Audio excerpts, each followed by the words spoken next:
What's up, Daily Fab Gamers? Thank you so much for watching my stream. Before you jump into this red-hot action, let's review the rules. Don't be a dick. This should go without saying, but better safe than sorry. Chat with me. You know that I can talk at my computer for hours, but it's more fun when my computer talks back. And let's have a good time. I don't mind getting sweaty, but we can have fun while we do it. Use the chat command deck for a link to the list I'm playing here. It's also in the video description. Some of these decks are sick, and you might want to play them in real life. In that case, let me refer you to Hemel from the Bazaar. It's never been more affordable to play in the flesh and blood. Players have been buying the cards they need from Hemel for years. I started buying from him in 2023 and have never found a better deal. The Bazaar's prices are the lowest for singles, full sets, and class sets, including new releases. Super Slam singles and more are available now and ship both domestically and internationally. Use the command Hemel for contact info, then reach out to see what he can do for you. Now settle in and get cozy because the stream begins now.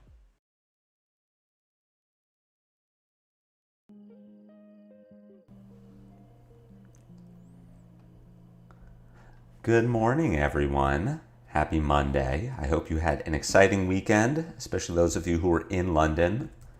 I know Fiendal's Spirit was there. Morning, Stephen. Yeah, I didn't watch too much of The Calling because I typically don't watch Flesh and Blood content. I also was, morning, Ian. Whether Ian, we have two Ians. I was helping Lupinefiasco do some housework on Saturday, and then I don't like watching Fab content. But I did hear about The Calling. Uzuri. I haven't seen you in like forever.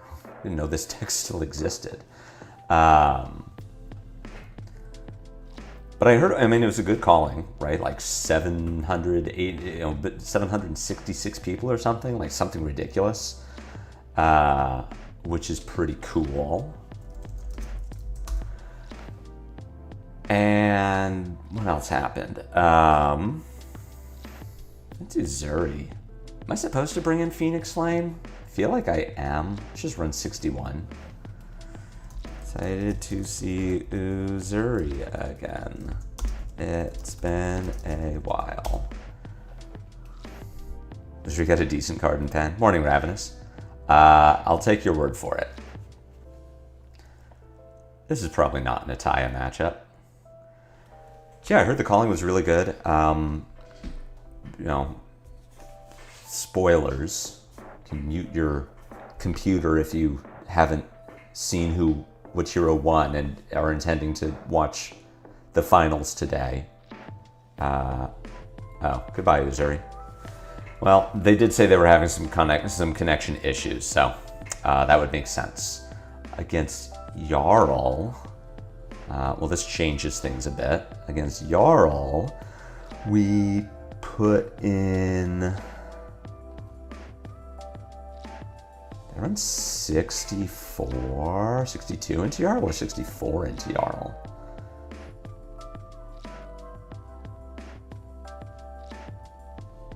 Sure. Briar 1, which I personally was not expecting. I think I'm fine to let Jarl filter a bit. I want to start with a fealty. I'm not going to play out this hand. I guess I could, depending on how Jarl blocks. I could probably leak some damage this turn. But mostly I just want to get this fealty down. The Briar 1, which personally took me by surprise. I just haven't really been loving her in testing. She's obviously very strong. She does one thing very well. For one thing, she's not... Jesus, the blues. I'm going to have to take a look at that. Conversion for Briar was low-ish. I don't know. It wasn't... I think it was higher than I expected for how much Briar there was.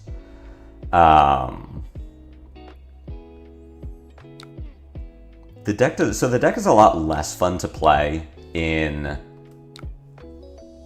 Compendium or in Silver Age than it was in Classic Constructed. So I didn't play Briar in Classic Constructed. I was a 5 player at the time. Well, lucky for me, I've got some resources. These blues are gonna come in clutch. I did not play Briar in Classic Constructed. I played 5, Briar LL'd, I didn't touch the hero. I played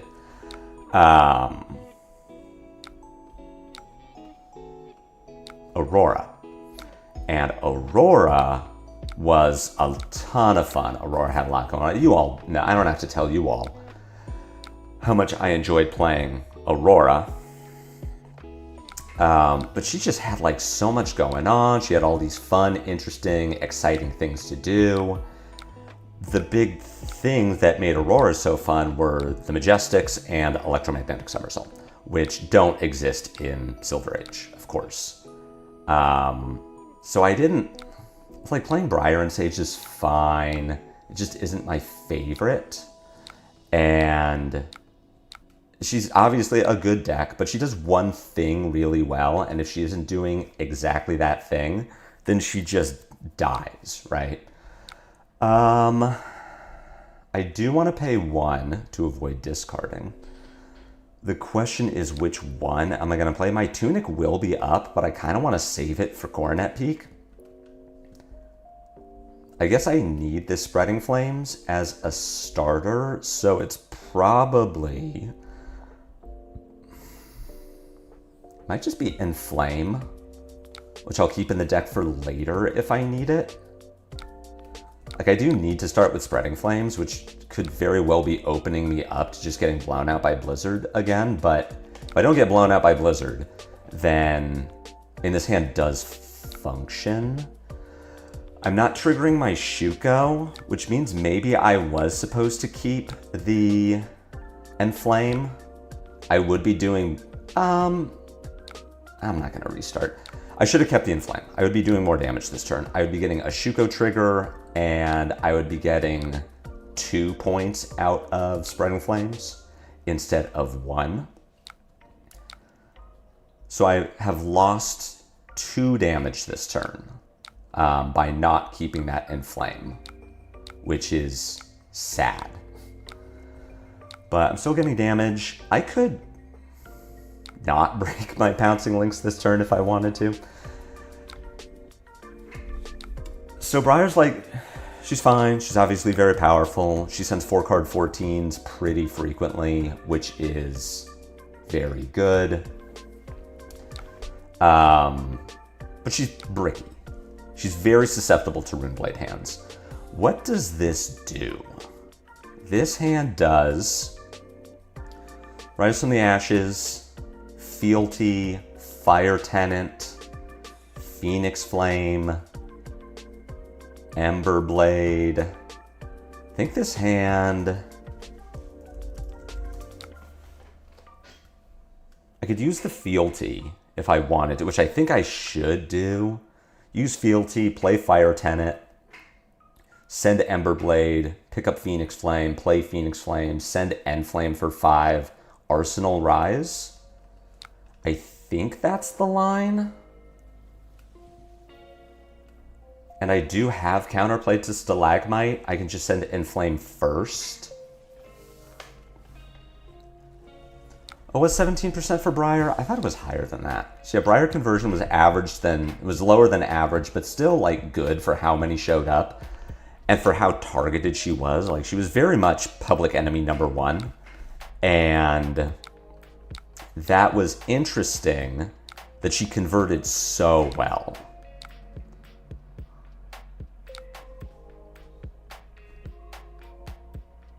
Especially considering that her DGA matchup was like not terrible. As much as I want to get the extra, you know what?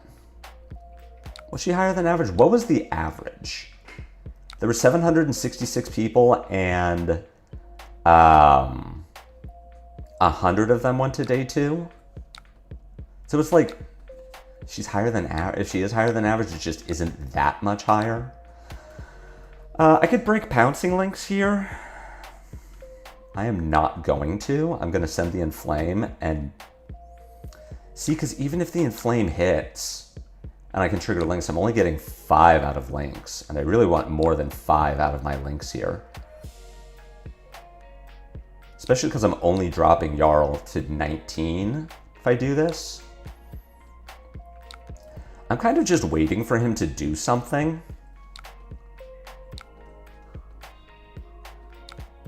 Like, I don't know, we haven't seen the frozen to death yet. Maybe this is CNC and I just get punished. Oh, it's this thing. Oh, you did, wow, they did it. 7 go again, dominate, whatever. Wow. I guess I can block with Flight Path here. I would be wary about, average was like 13. She did really well, especially for being targeted. Exactly. I didn't know it was 13. I would normally not block with Flight Path because I wouldn't want to put a counter for Jarl to Unforgetting, Unforgiving, and 2 route a Mangle.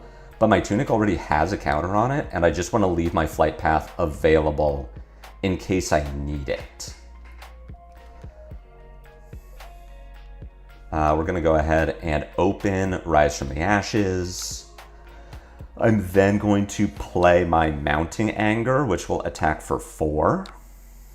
It is important that I have the breakpoint on my Mounting Anger. Then I get to play Fire That Burns Within. Ooh, and this even hits. I guess I actually don't get to play Fire That Burns Within because I want to play my Phoenix Flame. Oh, well. I probably should have thought of that before I started this turn.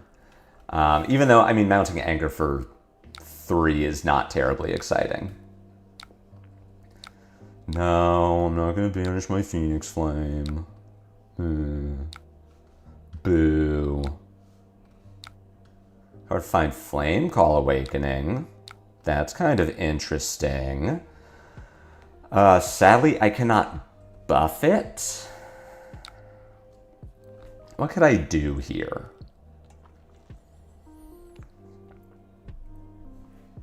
I can break Pouncing Links to find Enflame so that I can, or Ignite so I could Tunic Emberblade, but that doesn't seem very good.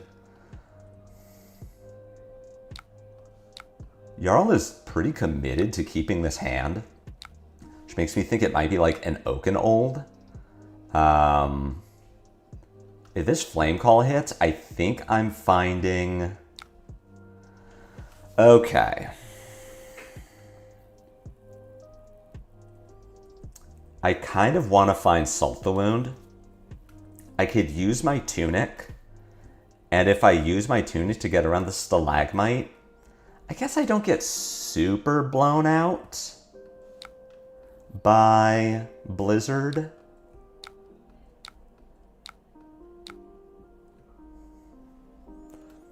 I do think I am not supposed to break links there. I am supposed to break links on this Phoenix Flame. I mean, maybe I don't break links at all. I do get got by Blizzard, but I kind of got to think that if the Jarl had Blizzard, they would have used it.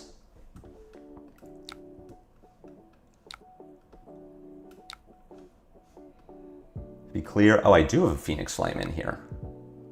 Lamau.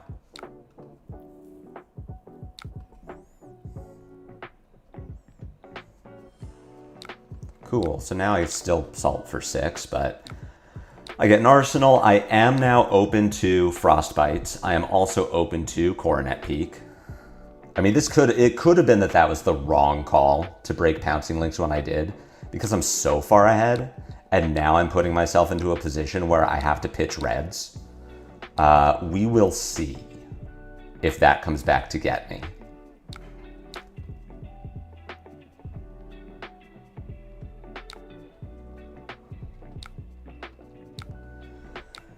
Into CNC. I can lose my Rise from the Ashes. I can protect my Rise, but then I don't really have a turn. I think I'm just blocking 6 here and saying Jarl can't convert. Also be nice if I drew blues. So I do have blues in my deck. I think the big standout from this weekend was DGA. The name of which I forget. What is the acronym? Decimator Great Axe. I think, yeah, that was the big standout. All right, the Jarl converted. Remember how I said I didn't think this Jarl was going to be able to convert? It did. Let's go ahead and play Rise from the Ashes. Pitch the display, I guess. Send Inflame or Ignite. Please no Blizzard. We'll be looking at Ignite, paying for the fire that gets to discard the Phoenix Flame. Yeah, DGA, I think, was the big standout. I would not have expected that deck to be as strong as it was, or at least perform as well as it did. Hey, Burst Flames. Morning, Call Will. Make Guardian playable. Did we end up lowering our blue count? Our blue count is currently, I want to say 12. 12 blues and 1 yellow, which for the most part has been working well. We had a 3 blue hand earlier this game that still converted pretty well for what it was.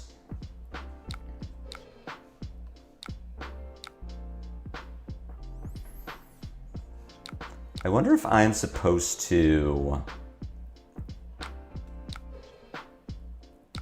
play this Rise from the Ashes. I gotta think no. Gotta think I'm saving the Rise. Terras into Titan's Fist. That seems reasonable for me to block. What if I didn't? What if I took 5 and discarded some cards? I get to play Rise, send Mounting Anger. I think I just discard. I get hit by this and I lose my spreading and my Fire Tenant. This is kind of annoying, but I think I'm okay. I'm gonna have my Tunic up if I need it. I mean, the colors has been good this game. Like, 2 of them lined up with Elemental. I mean, yeah, 2 of them lined up with Elemental Strike. Like, this Jarl has been doing the thing.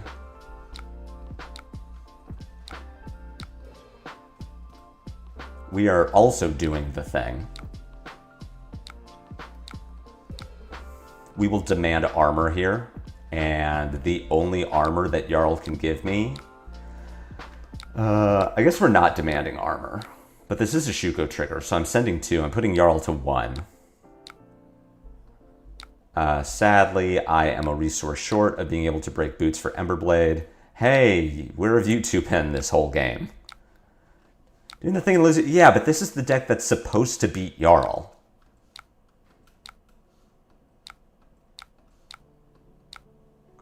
I don't know. I don't feel like this is an example of like, oh, wow, this Jarl sucks so much because you can't, like, what a bad hero because you can't beat this. You can't beat Fi. Do I want to run a game? No, Rob, you're a good player.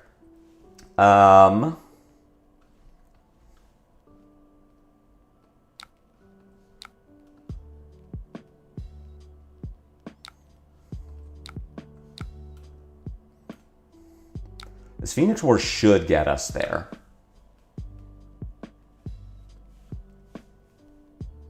This Jarl now needs to cover this breakpoint. Ooh, we got the... Oh, it's the quickie. Jarl should beat Draconic Ninja. Have you considered that I'm just really good? Have you considered that I am an incredible player of Flesh and Blood?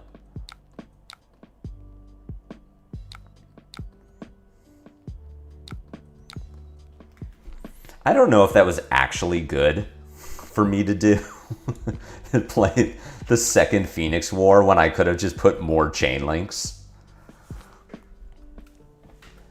3 of a kind draws you closer to 3 of a kind. We had some decent value turns there. Jarl definitely brought us down to his level at times. No, Rob, I don't want to play. How am I going to bully randoms? How am I going to bully puppies if I play against a good player? How am I going to pump up my stats?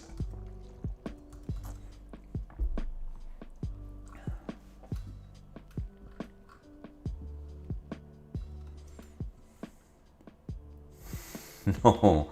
Fine, Rob. I'll play a game. I'll get blown up by Valda. Against Valda. How much am I supposed to respect this hero? Like, how much am I supposed to respect that she is a guardian as opposed to trust that she is an aggro deck that will at times fall over? I think I definitely play the Sinks. Maybe I just play 63 and call it a day.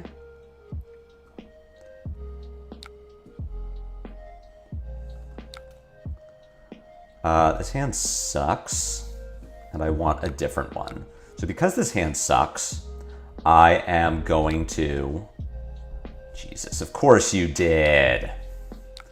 Yeah, I walked into that. I figured I could walk into that. Also, this hand had a starter, so it like wasn't that bad.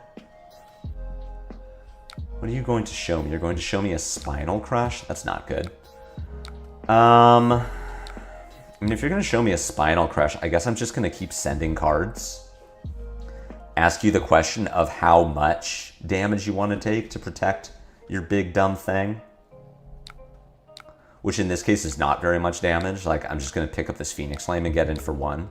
So this was a good and bad turn. On the one hand, I gave Valda the 4 Seismics. On the other hand, I was going to get Spinaled anyway. So I don't know that I necessarily feel bad about it. But against a Fi the other day who went 20-30-20, forgot how crazy he can be. Fi can be very good.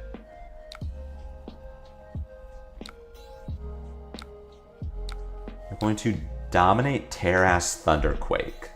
So I'm taking 9 and I'm discarding Loyalty and Mounting. Seems fine.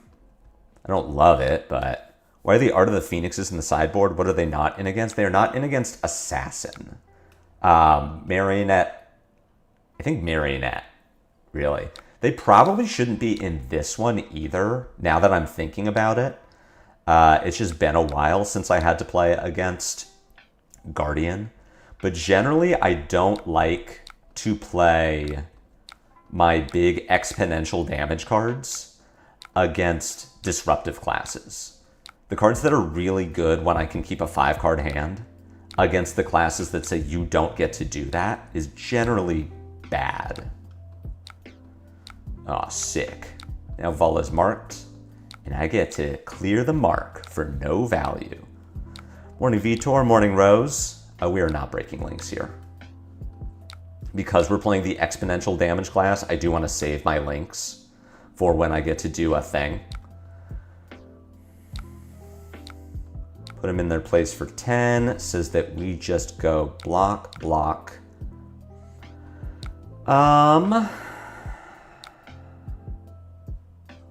I would have to give too much to stop.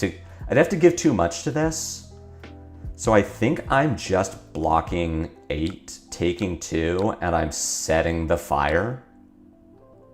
I lose my fealty, which is sad, but I don't super need it. So this hand is going to be sick if I get to keep it, which is entirely dependent on what Valda does here. Okay. Yay. Oh, it's Hammer. Let's block with Boots in case I'm going to use them. 100% relevant mark. So Ellie Bird made a point in the 5 video that we put out together that Hot on Their Heels could be any Lava Vein loyalty. It could be Lava Vein loyalty. It could be Burning Blade Dance, like whatever your favorite art is.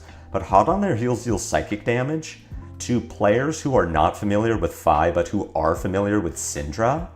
Because in Syndra, the mark is super important. So you might just get people who aren't familiar with what your hero does, with what Fi does, who think that Fi can use the mark. I feel like I'm supposed to tunic here.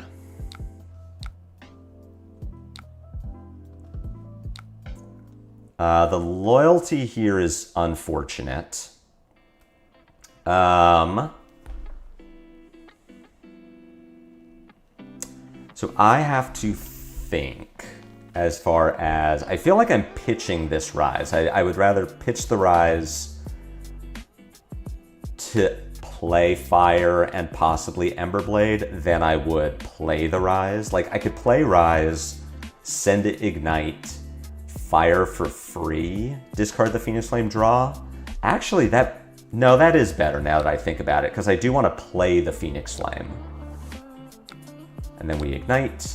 Ignite is... oh, right. It has multiple rise effects.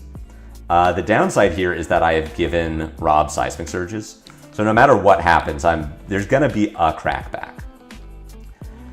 Do I want to destroy Mask of the Pouncing Lynx? I feel like the answer's got to be yes with this hand. Let's go ahead and find Lava Burst. Send fire.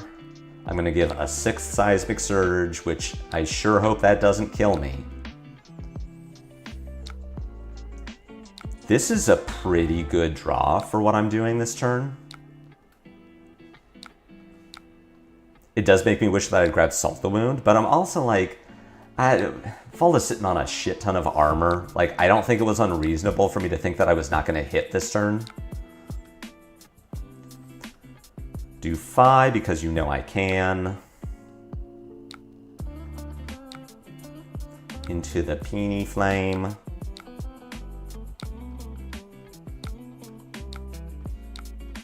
I think I'm breaking boots for this is interesting. Because I could also just arsenal my Loyalty Beyond and then have it for later. Like, I don't need to break it here if... because she's sitting on so much armor. I think I'm supposed to sit on the Loyalty. I'm going to get 3 from playing the Loyalty, and then I will get 3 more from having the Loyalty effect, as opposed to Breaking Boots Emberblade, which only gets me 3. This is fine. I'll just have a D-React, like, in case that's relevant. Okay. And we're done, and Valda's gonna do some big dumb thing, and I get to block a shit ton of damage if I need to. Sick. This is 9, you have none floating, this cannot be pummel. I could... because I have not taken damage this turn, I could give Shuko here, Shuko Loyalty Sync, and completely stop. I could get rid of the ley line. I think that's what I'm supposed to do. And I don't think I'm sinking. I think this hand is fine. Like, I get to pitch blue, fire that burns within, respond with the 2 resources to pick up the Phoenix Flame, and then discard it to fire. Send Blaze Headlong. Like, I get to do things. I'm also going to banish the loyalties.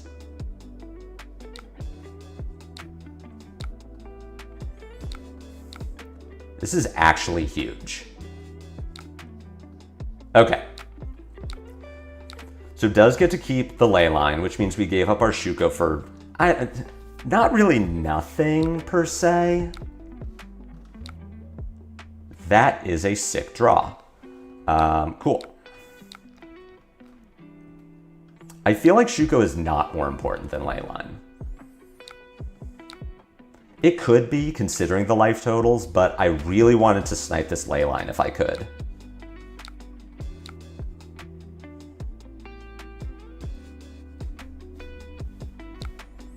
Now we're just churning through the armor.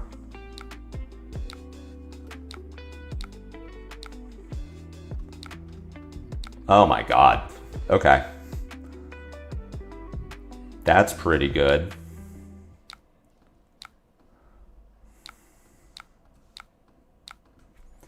We get in big bursty.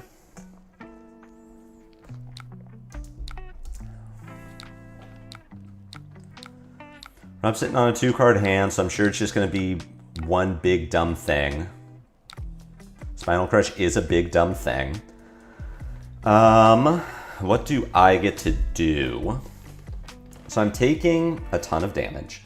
I could block with Breaking Point, just send like 3 and set my Rising Resentment. I could also block 2 and send the Breaking Point. I take 1 more damage, but I send 2 more damage, and the life total is low here. I think this is what I want to do. Can't stop the ley line. Those are 3 Spinal Crushes. Those are pretty good ones to see by turn 5. We just do Breaking Point. We're going to set the Fire That Burns Within. My Tunic is going to be up. I have... we pitched a Rise, but I think we've shuffled since then, so I have 5 copies of Rise from the Ashes somewhere in my deck. Wow, we got a bunch of people here. Thank you all for showing up. What are you showing me? Put them in their place is pretty good, but can you dominate it? There's also a world where I just take the put them in their place. Oh, this hand is really good, but I don't get to keep it. There's no pummel on this. I also can't stop the crush, so I think I'm just getting hit, unfortunately. Hey, this hand is pretty okay. So we start with Rise. Start with Rise. Play the Fire. Discard the Flame. That's not super relevant right now, but I am going to get to turn on my Inflame.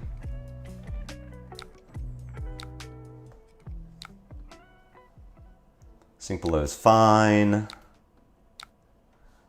Let's come in with Ember Blade next. I'm going to Tunic for Mounting Anger.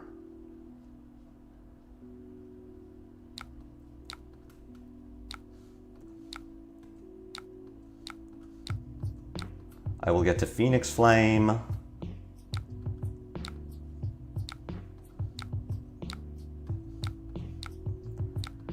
Boop.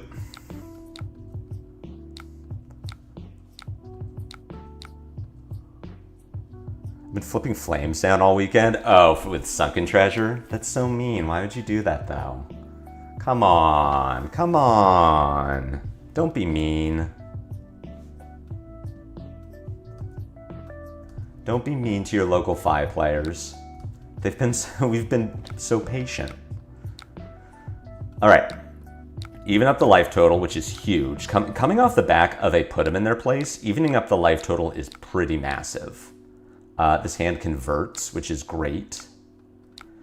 Chokeslam says, for how well this hand converts, and I'm not going to sink any of these, I'm giving Tunic here. I don't... The question is, am I ever going to get to Tunic again this game? And I think the answer is no. So I'm going to Tunic Sink, take 3, play Rise, come in with 7, 1, 2, 5.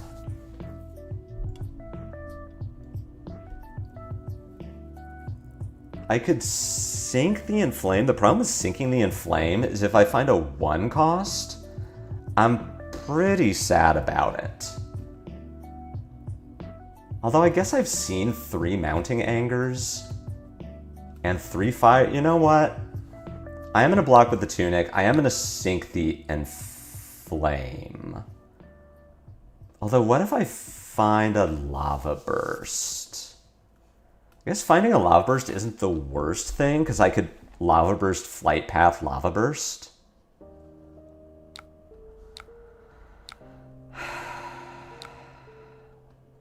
Oh, that's...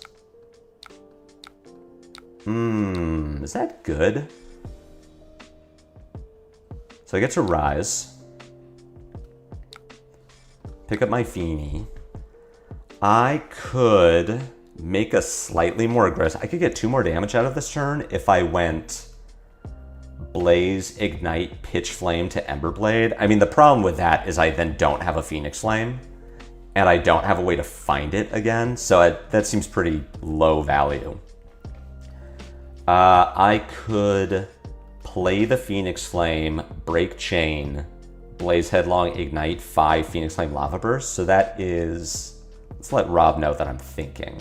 So that is 3, 7, 9, 10, 15. What if I just play the hand? I send 7, 8, 10, 15. Okay, that doesn't matter. Because I have no Shuko trigger to worry about, I get no benefit from doing that. And I'd rather be obnoxious. I'd rather send 7, 1 than 3, 4, 1.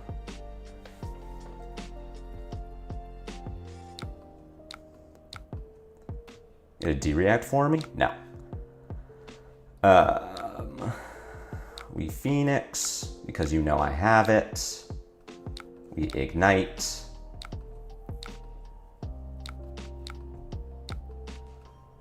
Give me 2 cards, please.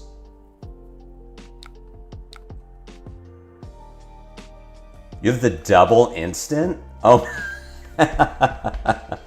Oh no. Rob, no. That's so bad. What a game. This is, that was five, okay, all right. That was a real game. That was a real game. He found 3 Spinal Crushes by turn 5. I really did not think that game was going to go as well for us as it did. Oh my god, what was my next draw? Oh, this hand was about to suck. I guess this hand isn't even terrible. With him being at such a low life total, I get to go Ronin into Sword, Phoenix Flame, Rowdy Locals. Like, I get to attack with the Phoenix Flame, which is huge, because I'm pushing the extra damage, and then Rowdy says it's 2, but also it's 4. Gotta retool the list, but Phi seems real. I do think that Phi seems real. I think that, I mean, this is a game, we were just talking about this, Rob, that you found the 3 Spinals by turn 5, and all of them were free for you. This is a game that I feel like if I was gonna lose a game, it would have been this one. Like, you never pummeled me, which is I guess, where I caught a break. But your hands, like, I don't know if you ever drew it, your hands definitely never lined up for it. But yeah, I had just been saying, like, oh, I think I was supposed to not play Phoenix War in this matchup because you can be disruptive. It doesn't block. You're going to take me off of 5-card hands. But then the one Phoenix War turn I had, you stumbled. That was when you didn't do anything. Or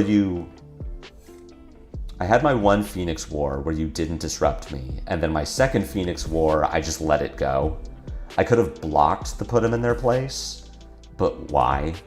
I think I had a fire that burns within an arsenal, and then my hand is like a Phoenix War and I do nothing. You did brick. You bricked the turn that I needed you to brick because that was my double Rise from the Ashes Phoenix War turn.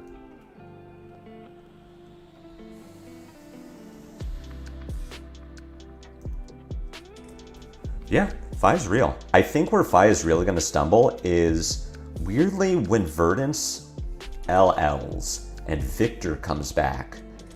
Then we're in the same situation we were in back in Heavy Hitters, where Victor says you just die. You will never win a clash, and you will just bleed value until you die.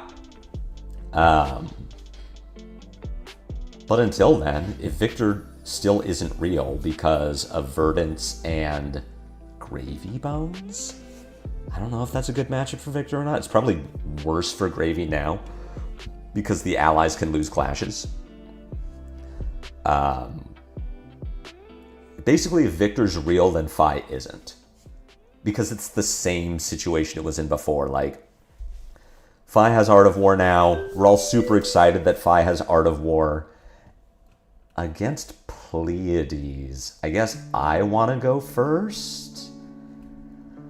Am I supposed to assume she's fatiguing me? And if she is fatiguing me, am I supposed to care?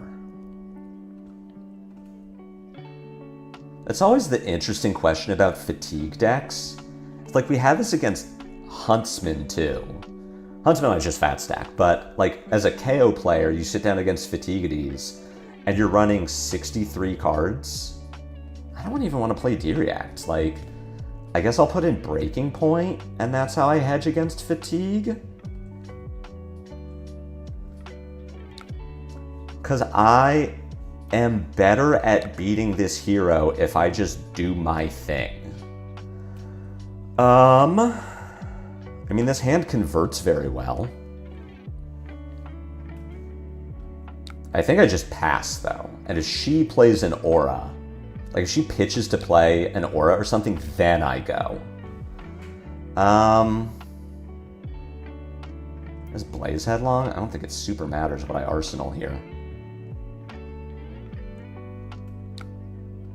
Suspense is killing me. Okay. Active. Hey, she did have a bunch of auras. Pleiades, why couldn't you have just done this? Okay, well now I get to go. Do I want to sit on a starter? I think I do. So it's like Ellie's list, not fatigue. This seems like Ellie's list because they played cards instead of just sending some, you know, like dumb attack.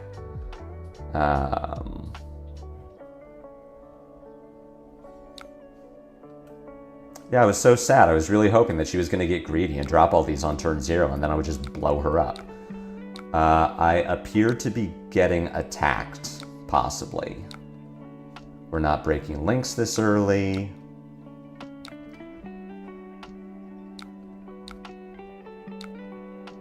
Is there a world where I'm supposed to Warmongers here? No, right?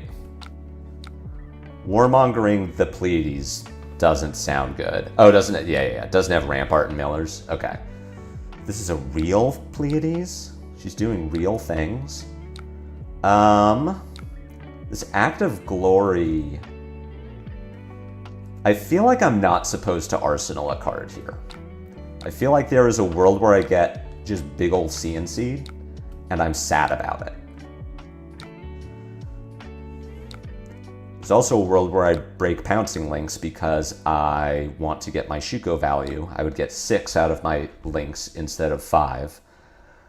But I brought in my Art of Wars, and I would like to do a bigger links.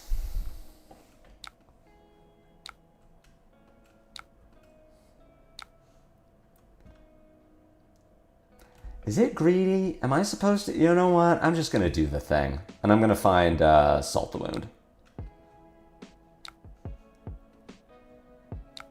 Yeah, Salt goes insane here. If she's going to just take all the damage, like, I will make her pay for it.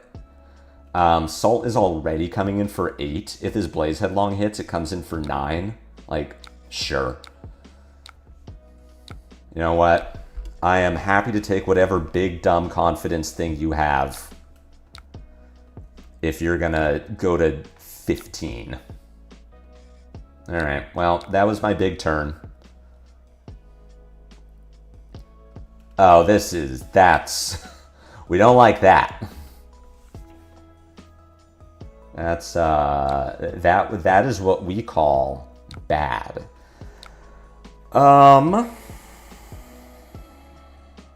Can I set this up? I could... How do I pitch the Phoenix Flame? I can Rise from the Ashes... I think I just don't. I think I'm just sad. Like, I'm just going to set this Rise from the Ashes. This is what we're going to do.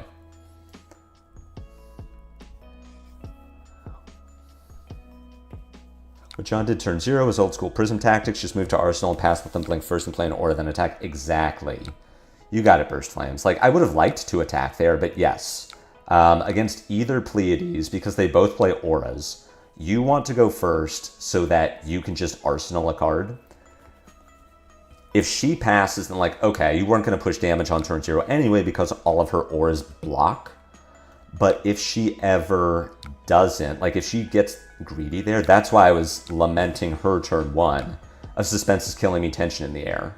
Or Suspense is Killing Me active glory. It was, dang, if she had gotten greedy and like pitched 2 cards to play active glory turn 0, I'd just kill her. Like that hand was a 4-card 14, and I say you're gonna take 11 damage turn 0. Am I getting blown up? I am getting blown up. You know what? If you've got the CNC, I'm sad about it. Captain's called for go again. What is this? Into Moment Maker. So this is a 21 damage turn. When this deals 4 or more damage to a hero, they discard a card. Okay. That's fine. Yeah, I'm just going to take a bunch of damage here. Discard Warmongers because I don't need it. Oh, Snatch. The fuck? This hero plays that card? I have a breaking point, so I'm pretty okay with this. Also, I'm pushing a bunch of damage. So this turn is going to be Rise from the Ashes, Fealty... Sorry, Rise from the Ashes, Blaze Headlong. I don't think this matters. Rise from the Ashes, Fealty, Fire Tenant, Blaze Headlong, Phoenix Flame, 5 Phoenix Flame, Tunic Breaking Point. Yeah, we're just going to let this hit. I don't super care. She's going to put a card in Arsenal, and then I'm going to get to blow it up. I'm also very far ahead of her on life.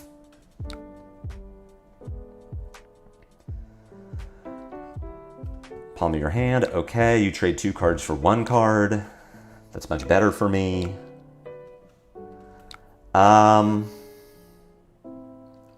This Fire Tenant is never going to create a breakpoint, so I don't think it matters. I think I'd rather play the Blaze Headlong first to try and bait cards on a 7 rather than a 6. Sick.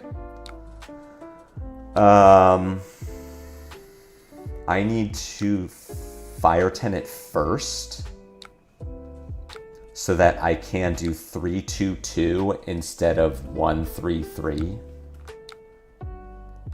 Jesus. There's a world where I pitch the other Phoenix Flame now to play the Breaking Point if I really wanted to get it back into my deck for second Flame Call, but I'm not going to do that. I want my Shuko trigger. Also, I'm just extremely far ahead in this game, and I want to keep pressing my advantage.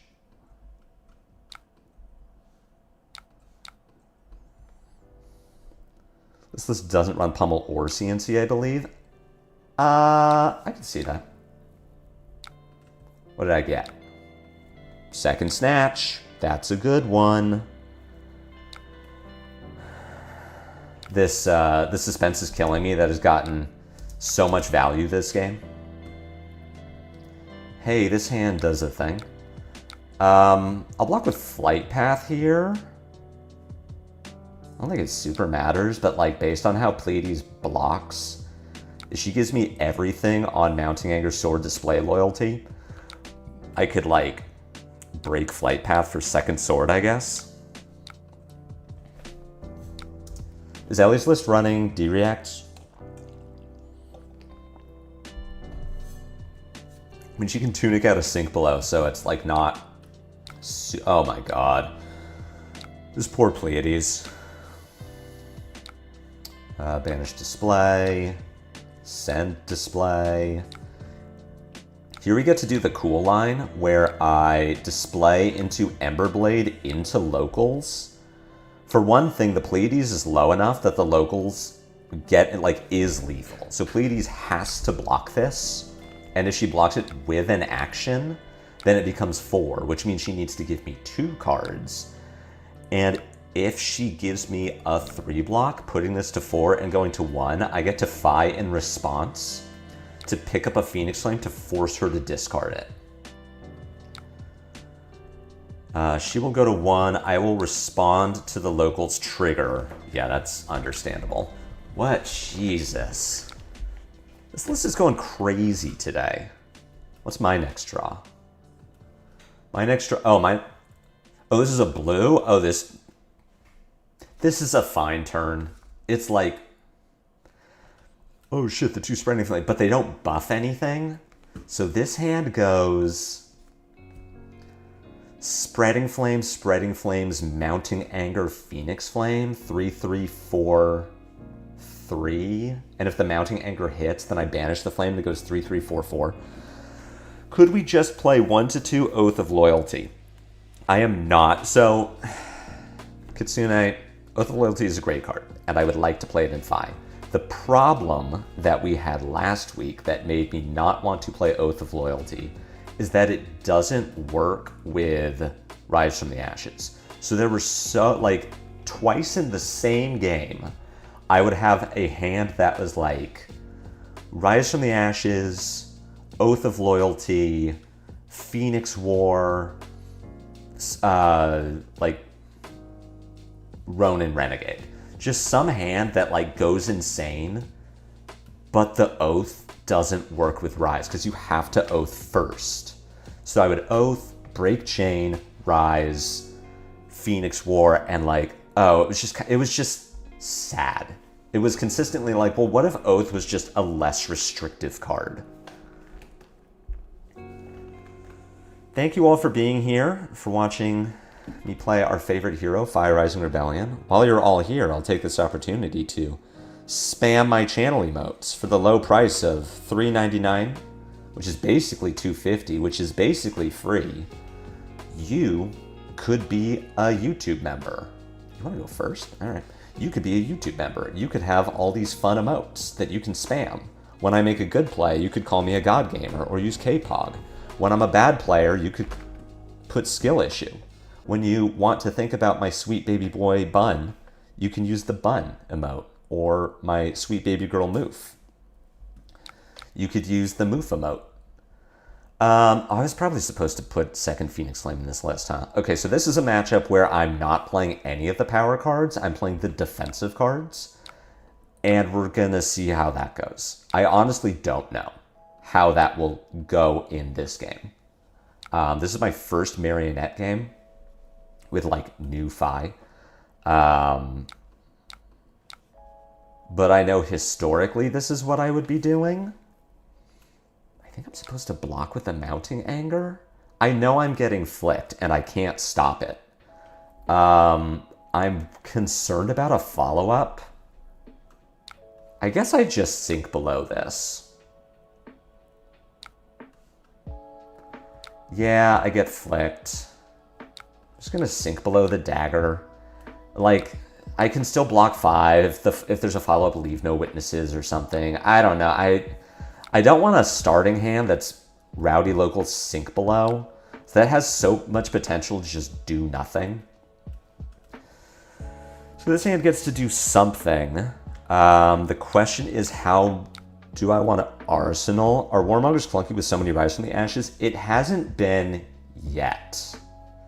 You rolled into Funnel Web. Okay, I assume I'm getting Mask of Deceited. And you're going to become Orb Weaver?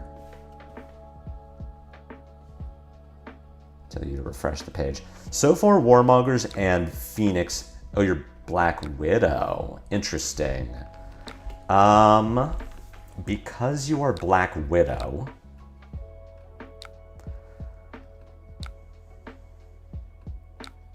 I think just to get the most out of these Mounting Anger effects, I am going to play both of them. I'm not going to Arsenal a card. Because I get to do Mounting Anger. The Mounting Anger connects. Never mind, it didn't connect. That's fine. So now I get to Phoenix Flame and Flame for 6.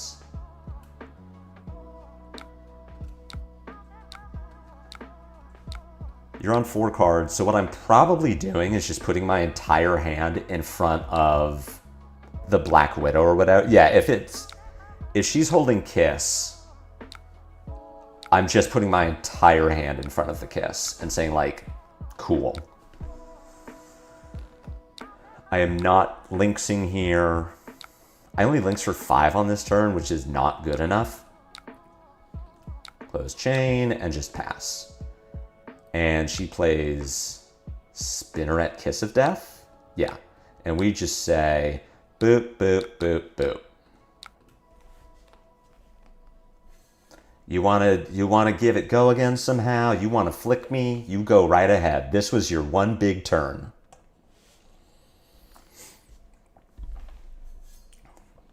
I'm blocking out the Black Widow Whisperers. Like, yes, I'm still marked. This hand has some bangers in it. Like, sure, you want to stains me? You go for it.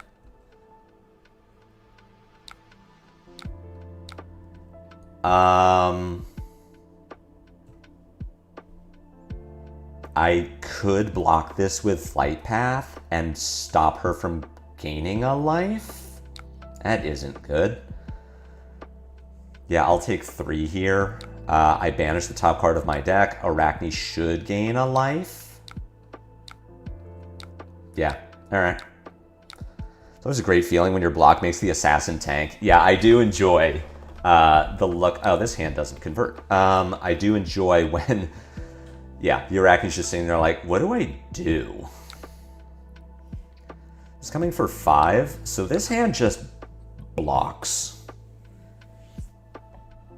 Which I don't love, but otherwise it doesn't convert. Like, I'm pitching Rowdy Locals to Phi to get the Phoenix Flame so I can do these two. I could pitch Locals to Emberblade, Tunic Flight Path, but that's not how I want to use my Flight Path. Yeah, we just block 6 here.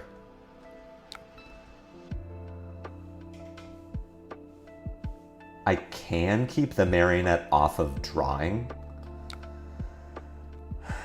Now I can't.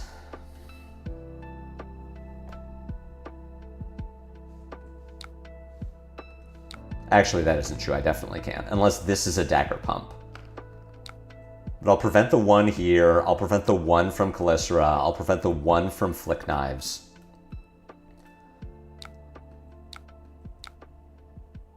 I think I'm just arsenaling this Display Loyalty. This gets... Well, even if this is Scar Tissue, I can't stop it because this only blocks 2.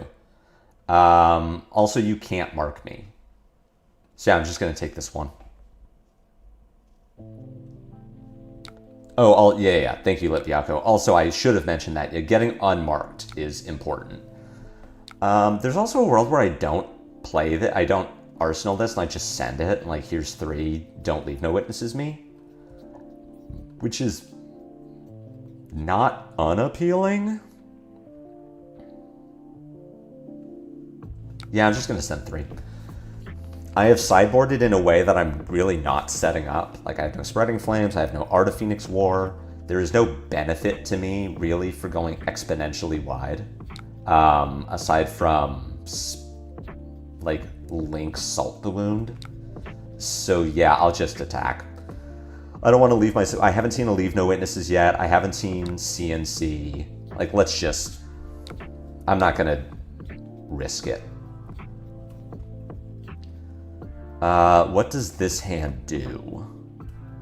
This hand might be the Flight Path turn, where I go Ignite, Sword, Hot on Their Heels, Flight Path, Sword, Phoenix Flame. Not blocking this,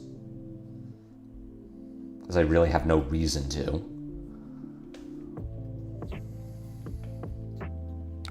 Take 5, I'm marked, that's sad, I don't like it, I wish I wasn't. Calycera says I can block this.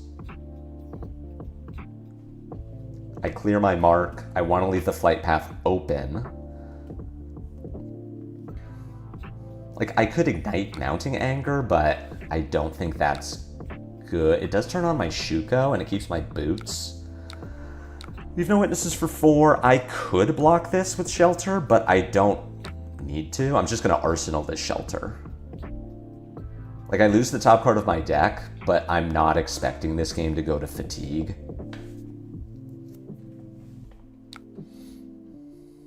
No, my starter.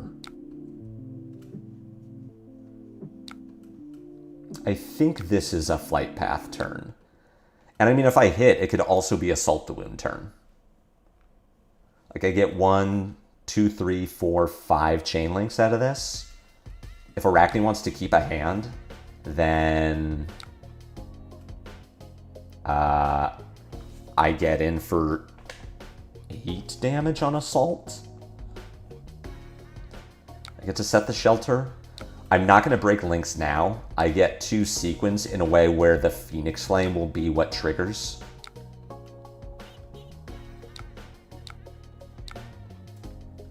And I also don't want to put myself in a spot where I break the links for Salt the Wound and then Arakni just says, cool, here's my hand. There, no, I marked.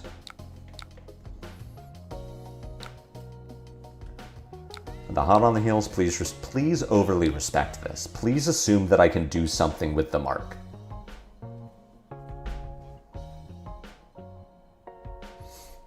That would be incredible. I think if Arakni blocks this, I'm not looking at links.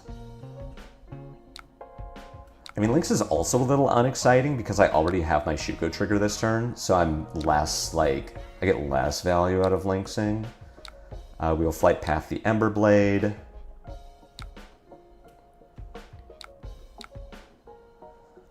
Currently, Salt is attacking for 5.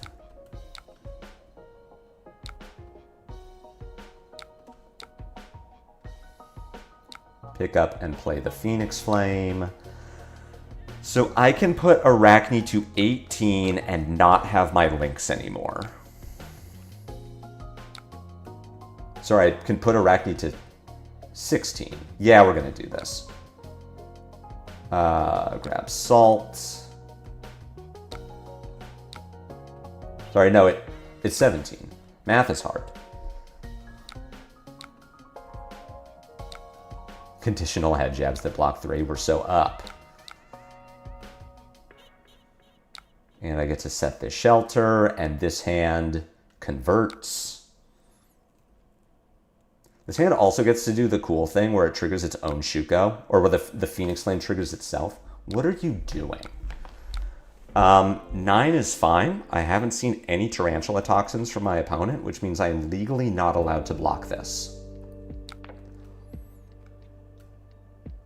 And if you want to T-Tox it, you go right ahead.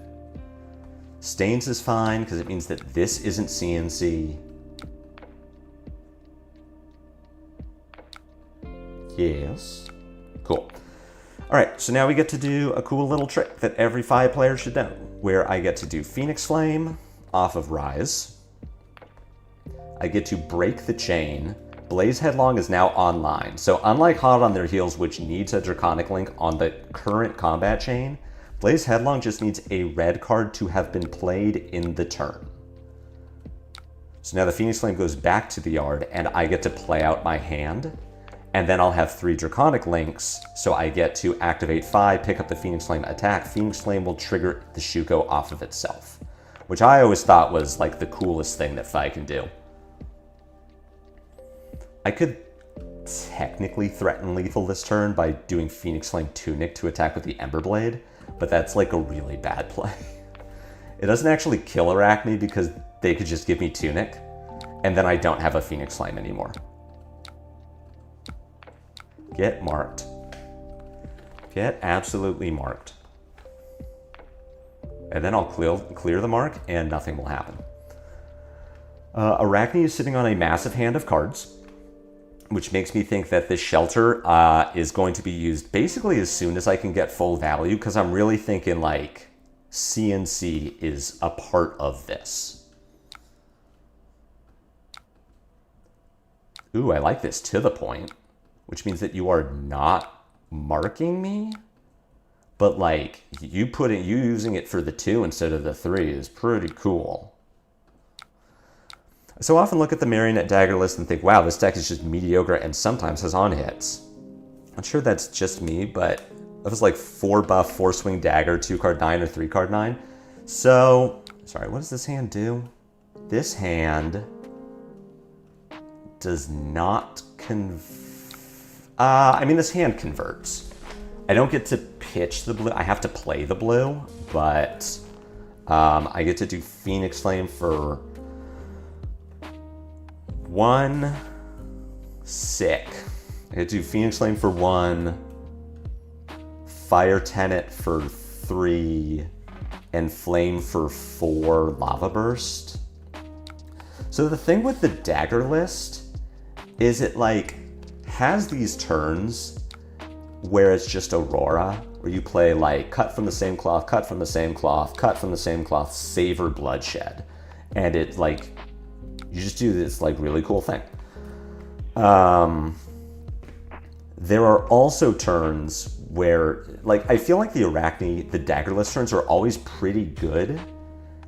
It's where you really get punished is when you're racing.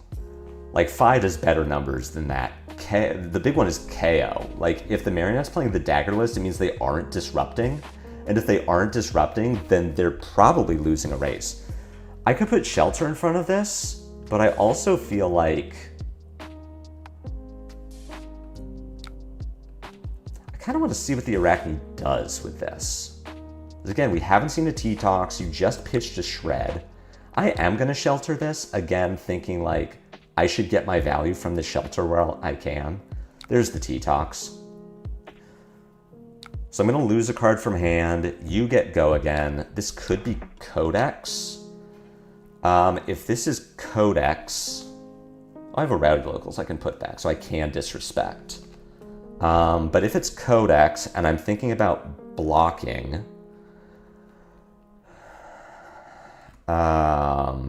if it's Leave No Witnesses, I don't care. If it's like, I don't know, other Mark of the Black Widow, I probably care about that. I'm thinking of how I'm going to block a Codex Leave No Witnesses to put a turn together. Which means I'm going to want this blue. We just get rid of the Lava Burst? Oh, it's pain in the backside. I don't care about this. We just block with Enflame. You can't pump it. I get to send it to card 7, which, whatever. You know, it's fine. It's going to get a card. Oh, right, this thing. Sure. Marionette is a decent mid-range deck with Disruption. I don't know if I'm a fan of the deck. So there are 2 builds of Marionette. One of them is the, like, dagger deck playing a bunch of 2 blocks, and the other one I think is a lot closer to this, where it's playing Stains, and it's playing Mark of the Black Widow, and it's playing more Disruption. And I think the Disruption deck is harder to play against because there's more that they can do. The dagger deck does more damage, but it blocks a lot worse. It just has a lot of 2 blocks in it. I could Tunic Phi and put a Phoenix Flame in my arsenal, and then Marionette plays Leave No Witnesses, and I just, like, scoop. So I'm not going to do that, as you can imagine. You are claving me for 5 into Calycera for 1. You could also not Calycera me if you wanted me to be marked. I am going to play this Loyalty Beyond, because we're getting to the point where I just need to get value out of my cards. This hand gets to do 3-3-3-1. So you will give me at least 3 cards, if not more. Sadly, I don't have a Loyalty in my graveyard right now. I'm just going to get my value where I can. Also makes the next Loyalty much better, as opposed to, like, arsenaling Loyalty. Yes, I would like to not be marked, please.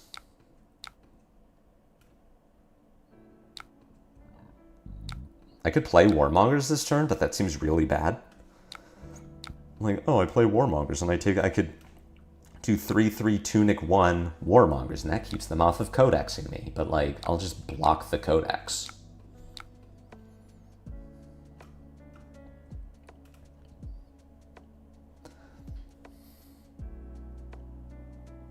Yeah, I could see what you mean.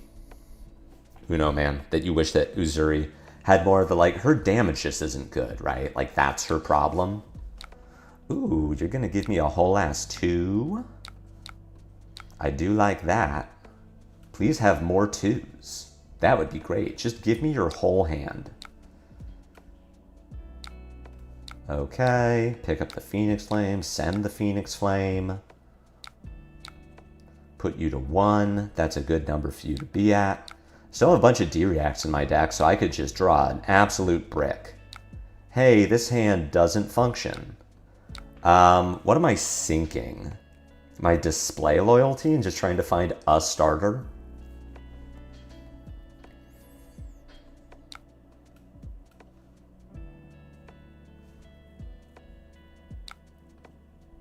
You got it.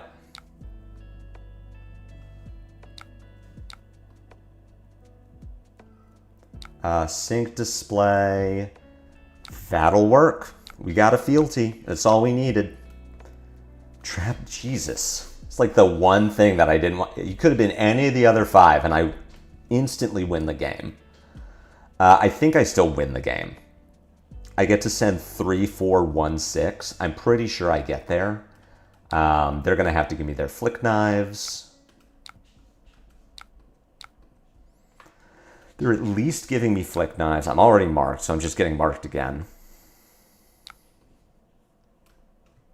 Frailty Trap is not bad, though. That's a good one. Does that change my turn at all? No. So now it's, instead of 3, 4, 1, 6, it's 3, 3, 1, 6. Which, again, should get everything. My Monday morning meeting is pushed back, so I get to stay. Thank you, Steven. I appreciate you being here. What are your thoughts on Sage with Pen? I thought that the calling was really interesting. I didn't watch much of it. I had some chores to do. I just generally don't watch Fab content. Ooh, you're giving me a whole ass card. That feels good. The format looked very diverse. Like, obviously it was just a Briar Fest, but it also felt like 3 Decimator Great Action top 8 was more than I expected. We had Flavo up there. Like, there were interesting things happening in the format. And I thought that was good. We get to do the cool line. I mean, this is like, I don't know that this is the cool line per se, because I would already have gotten to trigger my Shuko. What this line does is put more chain links down, which Marionette will obviously struggle to block. But I thought Sage looked pretty good. Like, the format was diverse, plenty of room to cook. Briar she converted well for being public enemy number 1. Like, I think we still need to maybe address her in some way. She's definitely the first ban. Like, when we get community voting, she will be the first hero to go.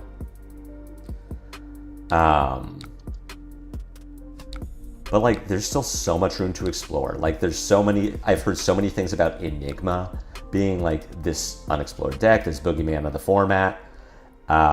She didn't convert well, but there's still more testing to do. Like, between Rhinar and Kayo, I thought that Rhinar was going to be the good brute, and then Kayo's the one who's doing better. Kano did okay in the calling, and then was in the, like, 2 Kanos in the finals of the showdown. There's a lot going on in the format. There's a lot of, like, interesting testing to do. There's a lot of brewing to do. I think the format is in a good spot. I think Briar and Oldhim goes in the votes. I would, rather than see Oldhim go, I would like to see LSS ban the 4 blocks. The yellow 4 blocks, I think, are just the biggest problem. And I think when you ban the yellow 4 blocks, aggro gets better, because Briar can actually just, like, beat Oldhim now. Decimator also gets worse, because Decimator loses its good matchup in Block Slop Warrior, or Block Slop Guardian, because the Guardians aren't playing these 4 blocks anymore. Now they have to play real cards. So Decimator can't prey on them, and I think Decimator gets worse. Rathe got 13th in the showdown, lost to the first seat, and to Kano on his way up, so didn't make it. Yeah, Kano is definitely a threat. I'm hoping that Kano in Sage is like Kano in CC, where it's a pretty low floor. you have to be skilled at the hero. Like, there's a mandatory skill level to play the hero. That's my hope anyway. If Kayo is just like, oh, run 6 Absorb into Aether and all of the Emeritus Scoldings, you just kill people. Come on, Arakni, I just clicked all my buttons. You really going to leave me after this? I'm so ready for the Huntsman matchup, too. You just play every card in your deck and kill them. Can't sideline a warrior, another will pick up DGA. DGA is such an interesting card. Like, I wouldn't hate seeing it get banned, but I don't, it's like such a manageable deck. I don't feel like I have to respect Boltyn with Sync Blows. We're gonna try it. Maybe I'm not supposed to be playing Spreading Flames. Maybe I should be focused more on stopping him than doing my thing. Oh, this hand is cooking. Vitor, we have Boltyn is on the correct boot this time.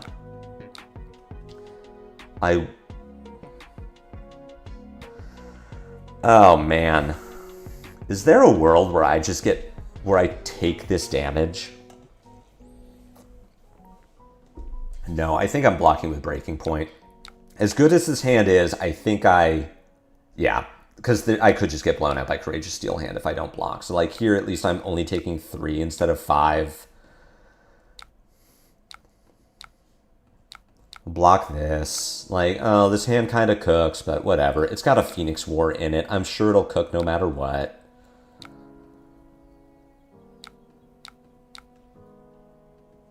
Jesus. I mean, that wasn't great, honestly. I would have preferred that didn't happen to me, but I traded 9 health for Boltyn to have no arsenal. I had no agency over that either. Like, Phoenix War doesn't block.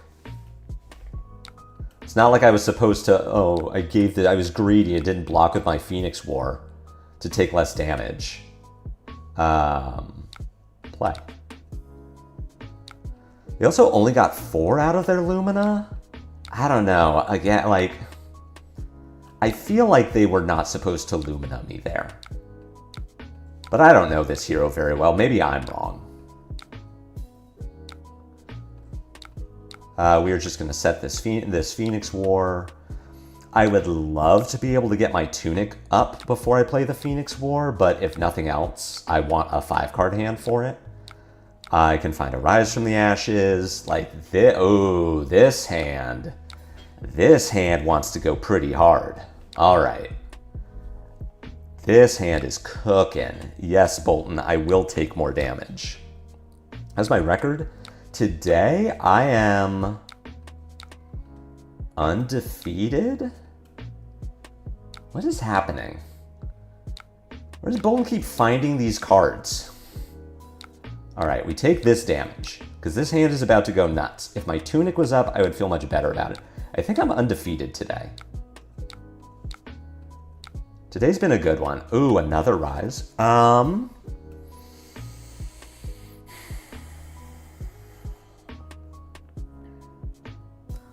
Interesting. The Rise here is not great. Because I can get my Phoenix Flame. I can ignite Spreading Flames, Emberblade, Phoenix Flame. This is a very weird hand. I could also Rise, Spreading Flames, Ignite is now online. Emberblade is now online. I think that's what I'm doing. I think I'm just going... Maybe I'm supposed to just set up. Okay, what if I don't play the Rise? I do... Ignite, Spreading Flames. I'm only getting 1 point out of this. Now we're going to play the Rise. And I'm probably going to find a Lava Burst. Yeah, I think it's... I want to play the Phoenix Chainlink too. So we start with spreading. Spreading into Phoenix, into Ignite, into Fire Tenet, into Emberblade.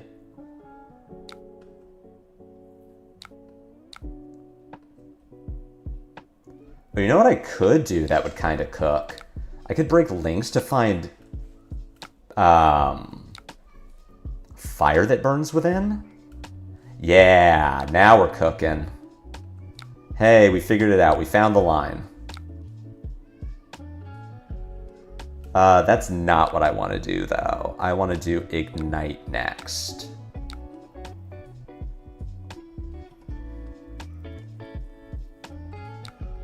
Yeah, I'm hoping this line... I mean, Boltyn's obviously blocking out. Like, we're going to push some damage here, though.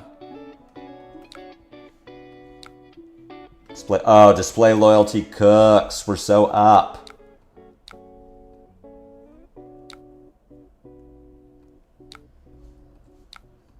I am burning a resource, unfortunately. That Bunsworth screaming in the background. He desperately wants to get into the office. He's never wanted to be in the office more than right now.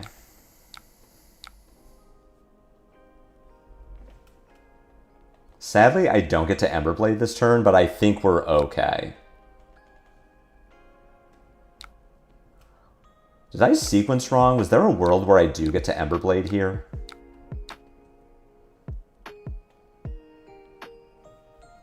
Let him in. He's fine. That was a really spicy turn. This hand is fine. This hand does what? 9, 10, 16. It's a 4-card 16. I'm not going to say this hand is bad. I'm just now looking at my tunic like, oh. We can Emberblade if we grab Lava Burst instead of Fire. I was just thinking, like, wondering if I screwed up. No, because I had to play the Phoenix War and the Spreading Flames. That's where I screwed it up. I think grabbing Fires there was correct. Like, I don't think that was the wrong call, because it did. Like, in hindsight, it got me more damage. I also had the floating resource in case I draw, like, a Mounting Anger. If I find a blue, I can Emberblade, Flight Path, Emberblade. I think it was the right call. Like, I kind of just get value out of it no matter what.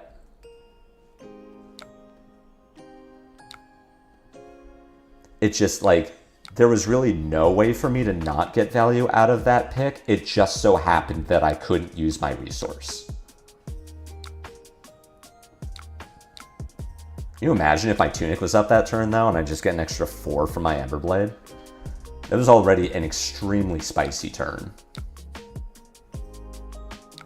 We're incredibly up on life. Yes, Boltyn has Tunic, Spirit. Oh, you're... Okay, I'm like, you're doing a defensive Tunic? What is this? This line cooks. Yellow Take Flight is a card. And you could put it in your Boltyn deck. Now I am going to Boots.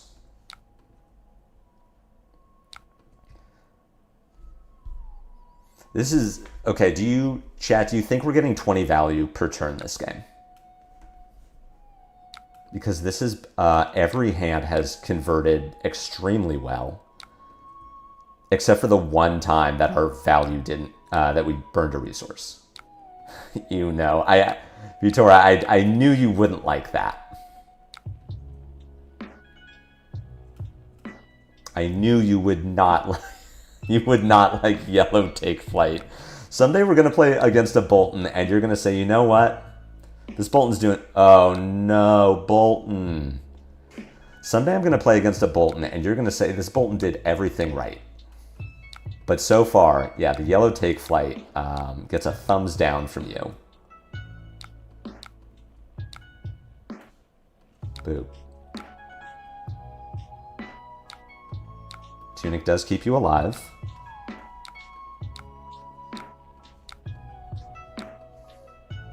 Poke.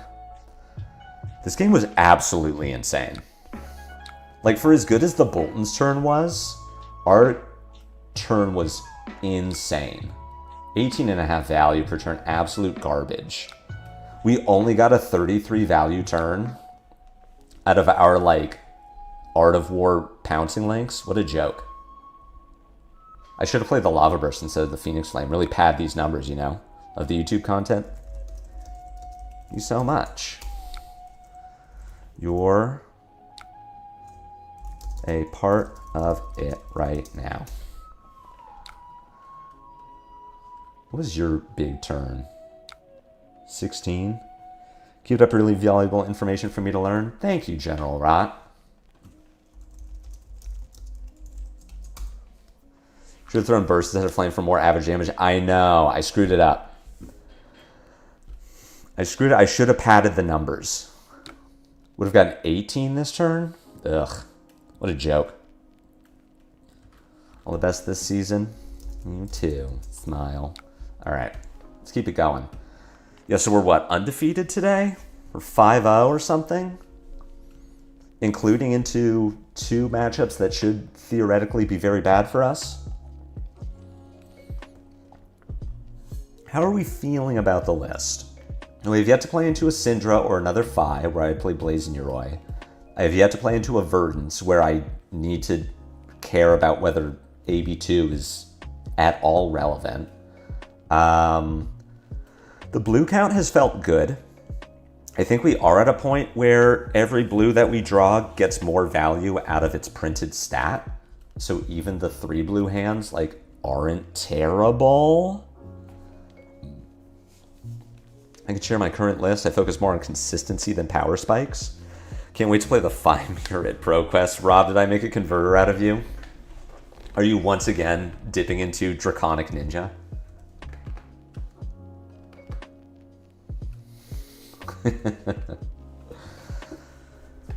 I don't know that Phi is going to be what I play for ProQuest season because I'm trying to edge myself away from aggro decks.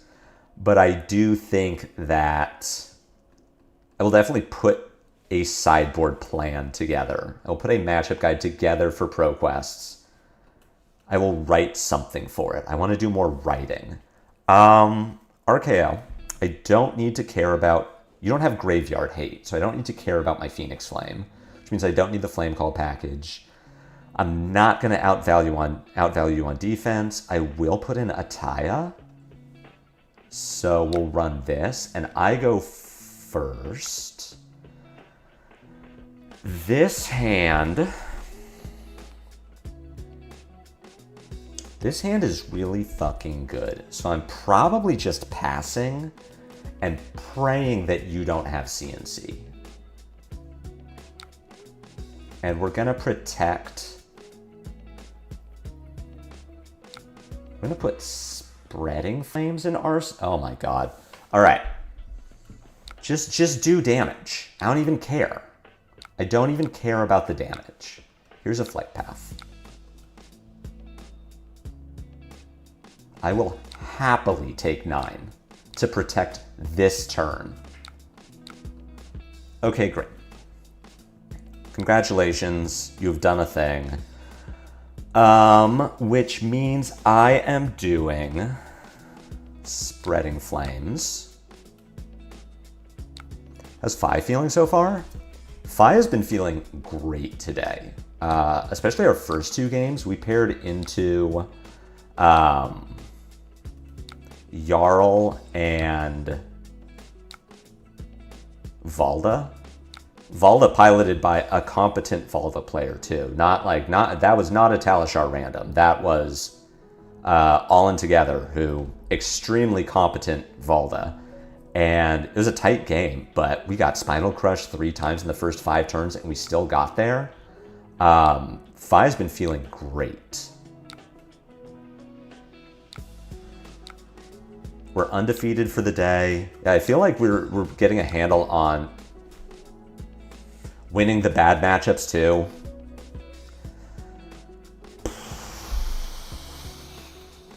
We go for it, right? We're not getting Shuko value.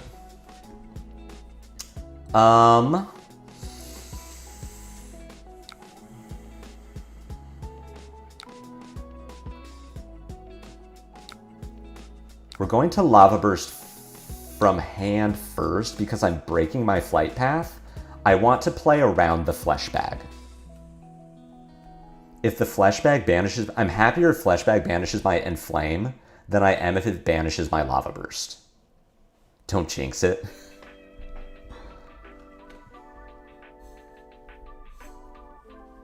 Links do not work in YouTube chat. I've banned you from giving me links in YouTube chat. Fate Foreskin. That's fine. I deal no damage. I break my flight path. I give you go again. I send this Enflame for 5. What an absolutely...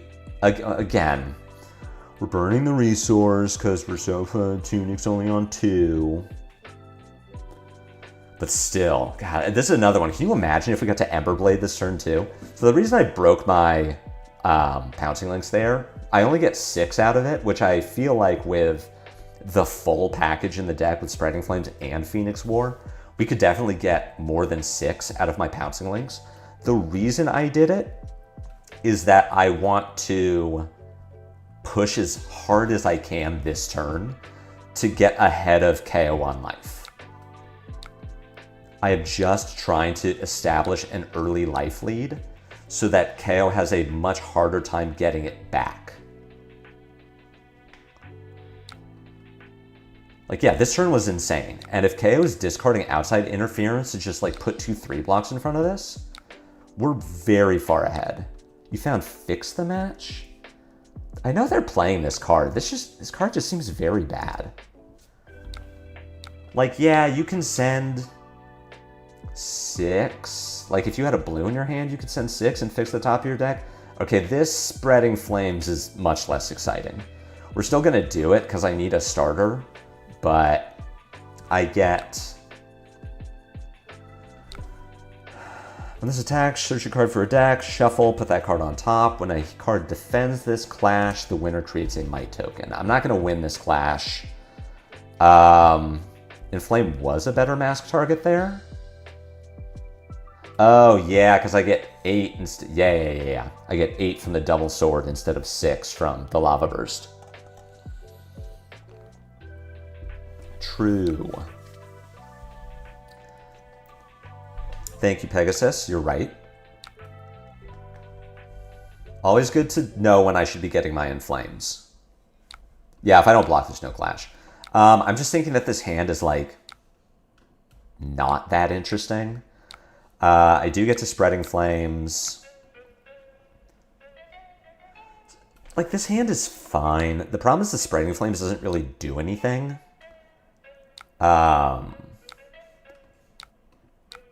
What is interesting is I get to decide how I want to handle this Rowdy Locals. So I could get a point on my Phoenix Flame from the spreading, and I could get my Shuko trigger this turn if I play Phoenix Flame into Rowdy Locals. But I think what's more exciting is for me to play the Rowdy Locals with my Phi activation still available. So the Rowdy's going to hit. I'm going to activate Phi. We are both going to discard a card. The fact that Kayo didn't block the sword makes me think that Kayo wanted these cards. Oh yeah, Strongest Survive? Hell yes. Oh, and Kayo just concedes? Hell yes. Ah! 30 value turn. We ring actual card name Enflame. I never remember. We've got Ignite, we've got Enflame. Now we have Ignite, Enflame, and Inflame. Phi is running into the assassin problem of all of our cards look the same, and now they all sound the same. Here's the thing with Phi. Imagine you have sideboarded for your game. The game is over, you are now deboarding.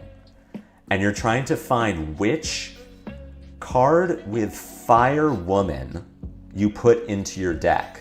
And you know it's something like Flame. Okay, Oscilio. I have not played against an Oscilio yet. Again, we're full sending. This is a race. We are racing the Oscilio. I want to go first because Oscilio is a wizard. So if nothing else, I get to just arsenal and pass. Giving Oscilio now the opportunity to like play instants on my turn and then I punish them.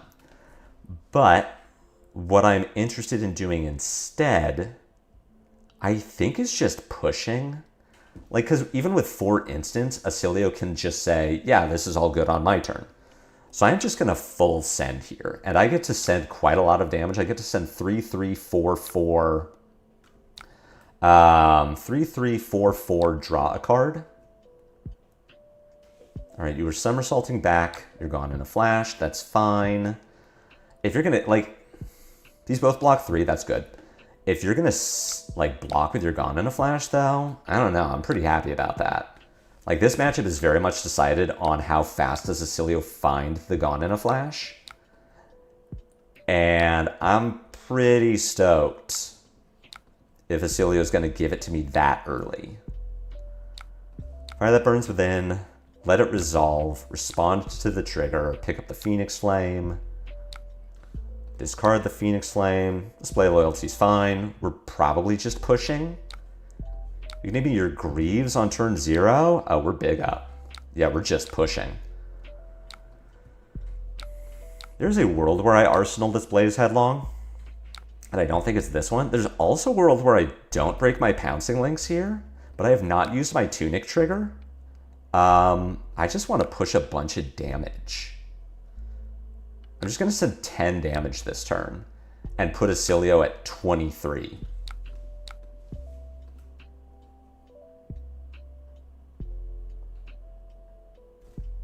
Yeah, like, why not? I had that the entire weekend at the world premiere. That's what I'm saying. All of their cards are the same thing. It's Ignite, not Inflame. Who knows? Last game was Showdown. All the cards are the same. All right, Sigil of Solace there's pretty good. I don't know. We got a Gone in a Flash. Oh, this hand. Oh my god. Chat, we're doing it.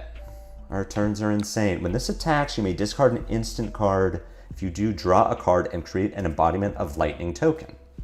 Okay. Wonderful Spoiler by Andrea Mengucci. This card is fine. Like, in this case, sure, you discard a Somersault. You could do, like, Sigil Volzar Shock Me. But this doesn't have Go Again currently. Hey, you're doing Sigil... Well, you might not shock me, but... you are filtering. No shock. Ooh, but you put a card in Arsenal, and I'm going to get to hit it. Yeah, this card seems fine. This is, like, not the most terrifying card that Oscilio got this set. Oh. Lauren Fiasco opened the door. Bunny is in the room. Okay. Oscilio going for the combo. Or a combo, at least. I don't know. Picking up the Sigil Brilliance, you draw a card. Whatever. A bunch of stuff is being threatened.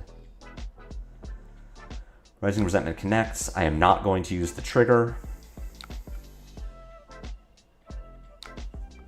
We just send Hot on their heels. I would take the 3 life to guarantee the turn 1 Gone in a Flash every time versus 5. That's what I'm thinking too, Josh. Like, this seems wrong. It is the most important card in this matchup. This is legit the most insane thing I've seen since Aurora. I mean, Five's got the juice. This is a good deck of cards. Turns out, I've said it before and I'll say it again. Turns out Art of War is a good card. There's a world where I arsenal this Phoenix Flame, but it's not this world. Astrovolt Elemental is fire that burns within, but with instants. But it doesn't have base Go Again. That's its problem. And, like, good, because if it had base Go Again, it would just be broken. But... and give me cards. Cards, please. Yeah, Fire That Burns Within is definitely better than Astrovolt Elemental, but Elemental is like, it's glue. It's a 3-block in a deck that doesn't block all that well.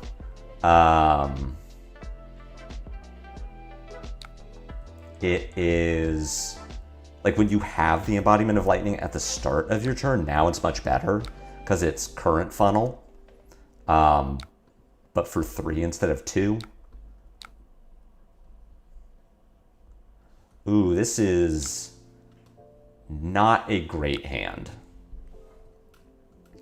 But it's playable. This hand functions. We get to do Tunic, Spreading, Hot, Pitch Spreading to Phi, Phoenix Flame, Lava Burst. So we were threatening lethal this turn. Drew 9 instants in a row. But that's so good for you. Can discard them and everything. This sure is a game of flesh and blood I'm playing. That's rough. I feel that. Look, you're doing it.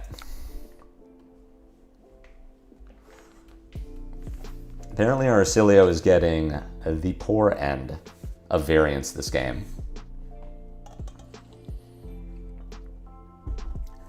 This is also why I would like to block the Fire Ninja, dear sir. This is why I am so turned off by Oscilio compared to like Aurora. Because even Aurora's all instant hands would like threaten Starfall with Channel Lightning Valley, or like you could play these interesting mind games. And then Oscilio's all instant hands just like don't do anything. This Etchings is very good though. You're gonna get to Sigil of Brilliance me. And Channel Lightning Valley, holy shit. And you played a blank. Drawing attacks on combo turns is fine, but this allows for more digs with spells. You can cash out Volzar. You're shocking me. You did pick up Brilliance, right?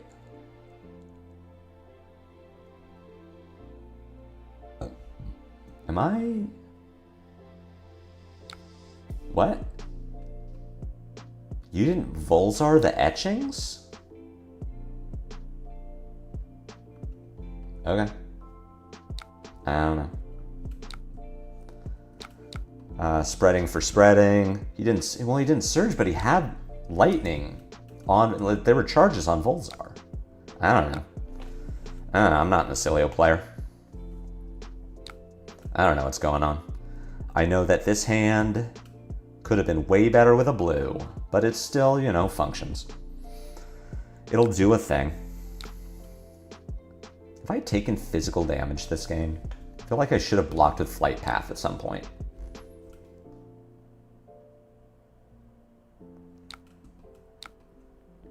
Get marked. Get marked. This poor Oscilio.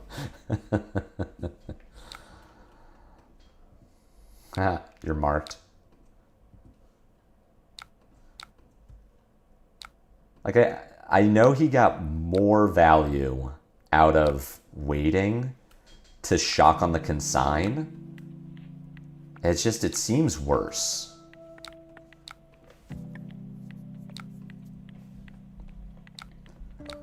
Lava Burst for 7. You have a 3-card hand. You have a 2-card hand with Embodiment of Lightning. That's your last sigil, right? Okay. You are at 7, and you will never not be... The best thing I can say about this hand is that it functions. So I get to Rise from the Ashes, Phoenix for 1, Tenet for 3, Emberblade for 4, Fealty Dragon Power. It's like, okay.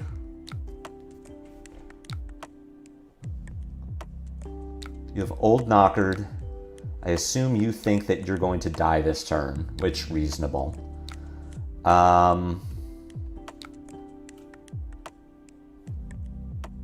Oh, there's the blocking cards. Just in time.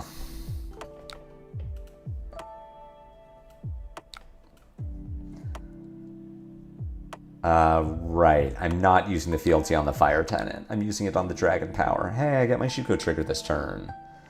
So, like, see, even the 3 blue hands, like, aren't terrible. They do a thing.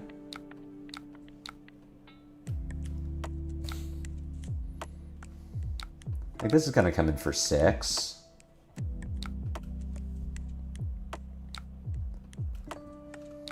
This is threatening lethal. I will ask for more cards from Oscilio.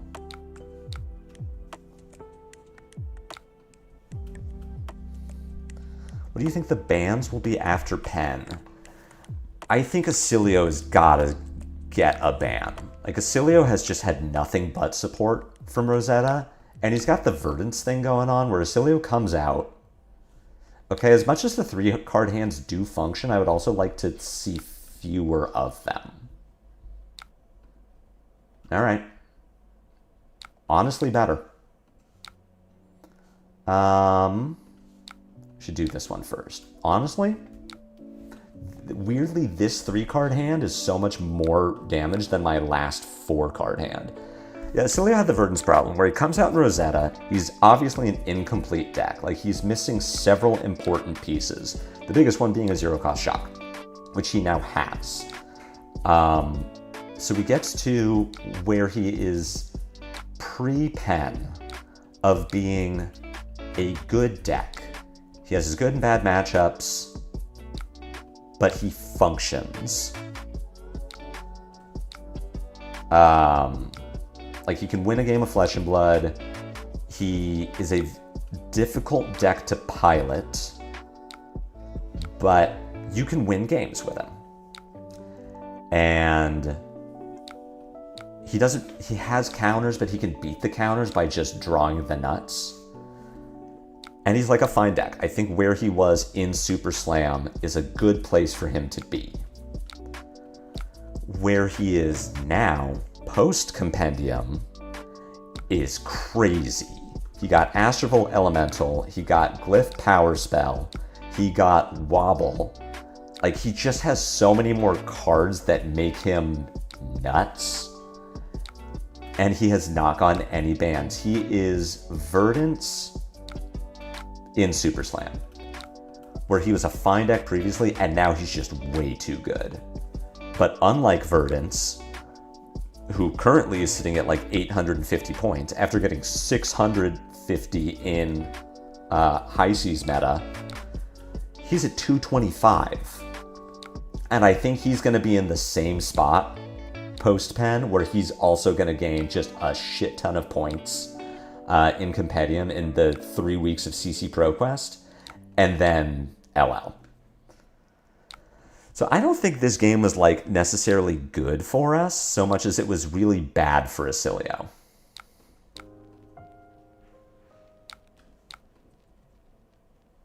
Oscilio just kind of didn't do anything and then died. Which can happen, like, that's the hero, but... Yeah, Oscilio also has no bad matchups now. Wobble just beats all of the bad matchups. You want a rematch? Do rematches work? No rematches in future queues. Until he wins any callings at all, then I can see bans happening. Sorry, your deck let you down. Nah, I'm gonna log off.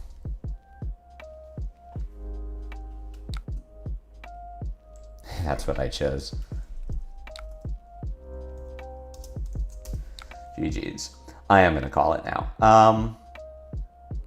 Yeah, I think Oscilio's gonna get bans. I think Marionette is probably fine. I think Marionette got the 0 for 4 that is a Taya for everything, but it's just like it replaces the worst card in that deck. They replace whatever the bad card is with another 0 for 4, and it doesn't meaningfully change the matchup spread. Like, defensive decks are already kind of bad into Marionette because of Codex of Inertia and T-Tox. Oh, rematches in general are broken. Okay, thank you, Aegis Warren. That's good to know. Sick Games. Yeah, thank you all for hanging out. We actually went undefeated today. Today was a really good day for Fi. Super sick deck. Link is in the description. Here it is as well, in case you all want to try it for yourself. I don't want to change my overlay because that breaks it sometimes. Because there are no matchups on the list right now, I will very briefly let you know. For Arakni Marionette specifically, I bring in all 8 D-Reacts. These are the 52 cards I play in every matchup. And so for everything else, you're usually boarding up to 60 cards. For Marionette, you bring in the 8 D-Reacts. For Huntsman, you bring in literally every card in your deck. You just play 72. For Guardian, I'm still working on the Guardian matchups. This is what I played into All In Together, and it was good. It won the game. But I do think that Phoenix War might be a little iffy into Valda because of all the disruption, and this doesn't block. So I'm gonna take a look at that. I think we probably want more D-Reacts there, and like maybe we aren't playing the big damage package. For basically all of your aggro mirrors, this is what you're playing. You're playing Phoenix War, Breaking Points, Spreading Flames, this gets you to 60.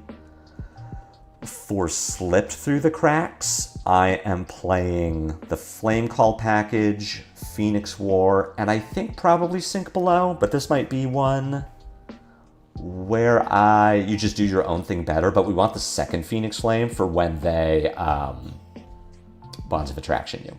You want to have a second Phoenix Flame.